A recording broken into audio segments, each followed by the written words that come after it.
अहंकार की हार है, ये किसानों की जीत है, लोकतंत्र की जीत है। जनता इन्हें माफ नहीं करेगी, इन्हें साफ करने का काम जनता करेगी आने वाले समय में। सैकड़ों किसानों की सच्ची मौत के आगे किसी की झूठ की माफी नहीं चलेगी।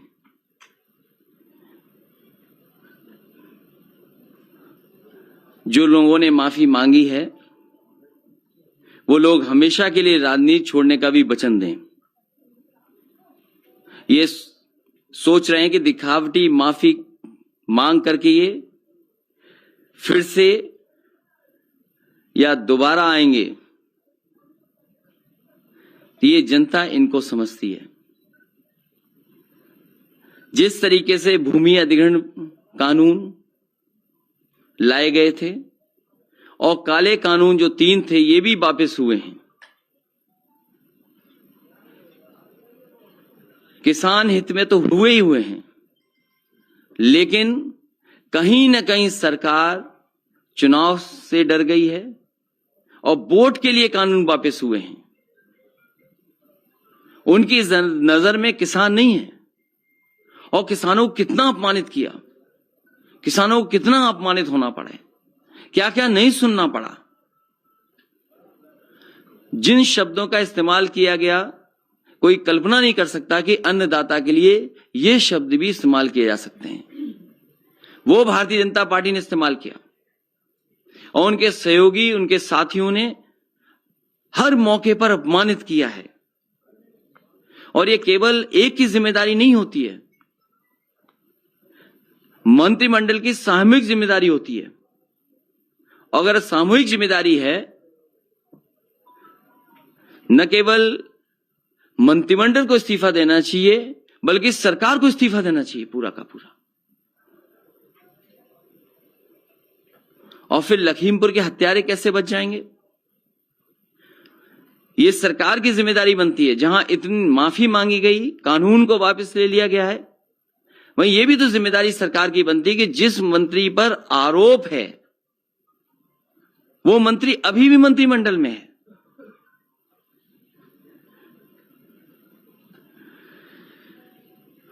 और मैं कह सकता हूं कि सपा को जो समर्थन मिला और जिस तरीके से पूर्वांचल की जनता, किसान सड़कों पे नजर आए, न केवल लखनऊ बल्कि किसानों ने, आए हुए कार्यकर्ता नेताओं ने, और जिस तरीके से नौजवान निकले, उनसे लखनऊ के साथ साथ दिल्ली को भी हिला दिया। याद होगा एक कानून ऐसा लाया गया था चुनाव से पहले, एक फैसला सरकार का ऐसा भी लिया गया था।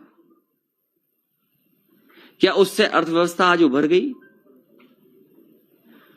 जो उस समय फैसला सरकार का था, क्या उससे आज अर्थव्यवस्था सुधर गई है?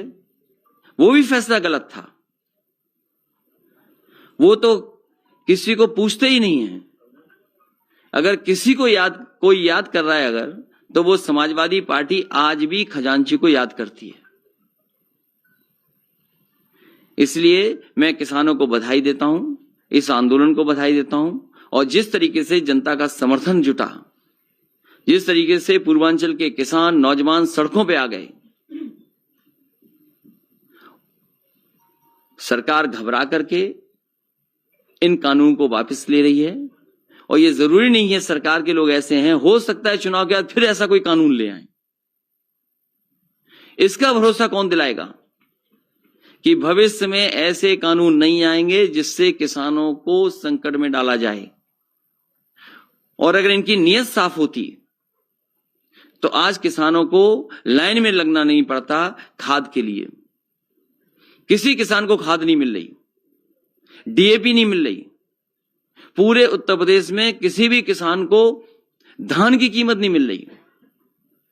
आज मैंने सुना कि प्रधानमंत्री जी कह रहे थे न जाने कितना मंडी के लिए, इंफ्रास्ट्रक्चर के लिए पैसा दिया। पूरे बुंदेलखंड में मंडी बनी खड़ी हैं। मैं जानना चाहता हूं किस मंडी में किसानों की खरीद हुई है फसल की। मंडियों को बंद करने का काम किया गया और उत्तर प्रदेश की सरकार ने पिछले 4.5 साल से अगर मंडियों को बजट दिया हो तो बताए सरकार। जो मंडी बंद कर रहे हो, धान की कीमत न दे पा रहे हो, गन्ने के अभी भी किसानों का बकाया है, डीजल पेट्रोल महंगा कर दिया हो, खाद उपलब्ध न हो, डीएपी उपलब्ध न हो, कीटनाशक दवाइयां महंगी कर दी हो, केवल किसानों के काले कानून वापस करने के साथ साथ इन्हें अपने जो मंत्री जिन्होंने हत्या की उनका कब इस्तीफा होगा, उन्हें कब मंत्रिमंडल से हटाया जाएगा। इसलिए मैं इस मौके पर किसानों को बधाई देता हूं और जो जनता का समर्थन जुटा है उसके लिए बहुत बहुत धन्यवाद। इसका श्रेय पूरे किसानों को, खासकर पंजाब के, हरियाणा के, उत्तर प्रदेश के, देश के सभी हिस्से के किसानों को और समाजवादी पार्टी के जितने कार्यकर्ता नेता लगातार संघर्ष में रहे, जिन पे न जाने कितने मुकदमे लगे। कोई आंदोलन अगर दिल्ली से ऐलान हुआ होगा और समाजवादियों ने समर्थन किया होगा तो जितने मुकदमे दिल्ली में या किसानों पे लगे हैं उससे ज्यादा मुकदमे समाजवादी पार्टी के कार्यकर्ता नेताओं पे मुकदमे हैं। कोई नेता कार्यकर्ता ऐसा नहीं है अगर आंदोलन कह दिया, प्रदर्शन के लिए निकल पड़ा, उसके घर पर पुलिस न बैठ गई हो। कोई नेता नहीं है, कोई प्रवक्ता नहीं है जिसने इन किसानों को खालिस्तानी न कहा हो, इन किसानों को लेकर तवाबाजी भाषाएं इस्तेमाल की गई, या आपकी तरफ से कोई मांग है कि उन सबके घर जा जाके जितने भी किसान उनसे माफी मांगे?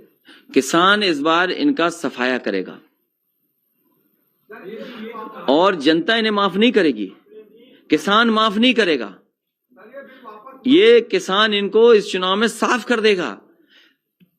ये कानून वापस लिए गए हैं उत्तर प्रदेश और देश में जो चुनाव हो रहे हैं इसलिए। इनकी नजर में किसान प्राथमिकता नहीं है, वोट प्राथमिकता है। इन्हें वोट चाहिए बीजेपी के लोगों को, अन्नदाता का सम्मान नहीं है प्राथमिकता। भारतीय जनता पार्टी वोट के लिए कर रही है। क्या आपको नहीं याद है पूरे देश में नोटबंदी लागू कर करके केवल उत्तर प्रदेश के चुनाव पे नजर थी, हजारों लोगों की जान चली गई। खजांची को तो ये आज भी नहीं पूछ रहे हैं। खजांची को कोई याद करता है तो केवल समाजवादी पार्टी। जो कृषि कानून वापस हुए हैं और आपने अभी कहा कि देश के तमाम किसानों पर और समाजवादी पार्टी के कार्यकर्ता नेताओं पर भी जो इस आंदोलन का समर्थन कर रहे थे, किसानों पर मुकदमे दर्ज हुए, तो क्या आप ये भी कोई समाजवादी पार्टी चाहती कि ये जो मुकदमे इस कानून पर दर्ज हुए तो वापस हुए? क्या भारतीय जनता पार्टी जिन किसानों की जान चली गई उन्हें वापस ला सकती है? क्या किसानों के साथ जो अन्याय हुआ उसके लिए क्या माफी मांगेगी भारतीय जनता पार्टी? कितना किसानों को अपमानित होना पड़ा?